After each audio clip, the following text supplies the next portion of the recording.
what research tells us in healthcare is that burnout is a shared responsibility. And it's best accomplished when we want to try to mitigate the effects of burnout. This is best accomplished by a combination of organizational strategies and individuals working together.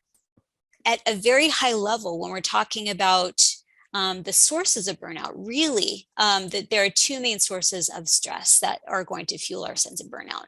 The first is who we are as individuals and what we bring into the workplace environment. And the second is where we work.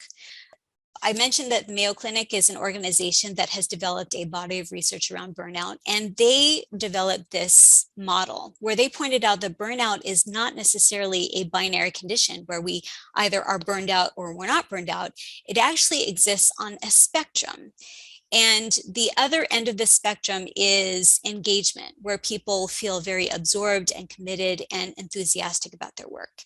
And where we all land on this spectrum between burnout and engagement depends on these factors that you see in the middle, these 7 drivers that you see. So things like workload and job responsibilities, our feeling of autonomy and control, our work-life integration, and so on.